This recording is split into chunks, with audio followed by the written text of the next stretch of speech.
客单价碾压海底捞，服务不过度，样样都讲究，把火锅吃出仪式感的巴奴，为啥能做到越贵越排队呢？在中国火锅界，从来没有哪个品牌能像巴奴这样有争议还撵不走顾客的。有人骂它是刺客级定价，3个人吃顿火锅轻松破500，可转头就被门店前的长队打脸。武汉、上海等城市门店高峰时段翻台率都能突破8次。可一边是贵到肉疼的集体吐槽，一边又是火到限流的排队现象。这个从河南安阳走出的火锅品牌，用24年时间从街边小店做到近160家的火锅第3股，如今更是敢跟海底捞正面叫板。要知道，海底捞早已是火锅界的巨无霸，2025年上半年营收更是高达207亿元，而巴奴的营收规模还不及零头。那么这个贵价火锅凭什么让消费者一边吐槽一边掏钱包，硬是在火锅红海里撕开一道口子呢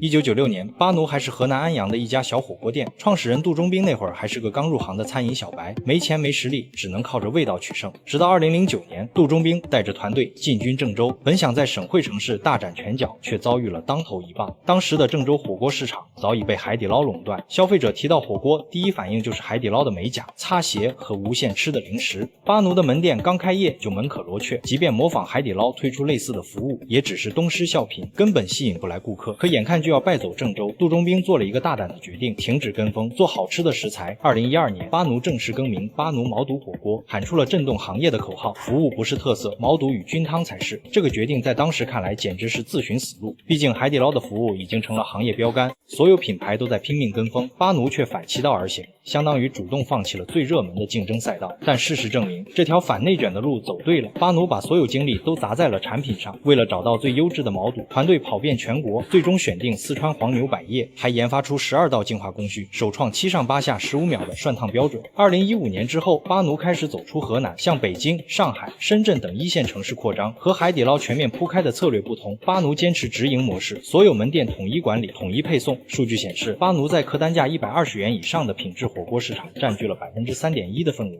稳居行业第一，甚至吸引了知名机构的数亿元融资，为冲击港股打下了基础。可这几年，巴奴凭什么敢一直叫板海底捞呢？其实巴奴最核心的底气就是产品主义，用毛肚做招牌。其次就是供应链，搭建了一条产地直采到中央厨房，再到门店配送的全链路供应链体系，在全国建立了5大中央厨房和1家底料加工厂。但巴奴被吐槽最多的就是它的价格。海底捞的人均消费97元，可巴奴却抬到了138元的水平，因此也被不少人称为火锅界的爱马仕。可即便如此，巴奴门口依旧是大排长龙的样子，这又是为什么呢？首先是巴奴的贵，因为它投入了高昂的成本。像海底捞采用直营加加盟的扩张模式不同，巴奴坚持全部门店直营，来保证食材安全。当然这也离不开食材成本，注定要成为巴奴最大的支出项。比如毛肚的采购价是普通毛肚的2倍，鲜鸭血的成本是冻品鸭血的3倍，再加上全程冷链运输、中央厨房加工等环节的费用，食材成本占比高达35%，远超海底捞的28%。而且现在火锅行业都加入价格战行列，当海底捞的客单价从100元以上降到97.9元，当怂火锅打出锅底8块8、荤菜9块9的低价口号，当南火锅转型极致性价比，把客单价锚定在70到80元时，巴奴始终坚守在120元以上的品质火锅赛道，不降价，不跟风。而很多品牌的贵之所以被吐槽，是因为消费者感受不到对应的价值，巴奴却把这种贵放在了明面上，去死磕食材，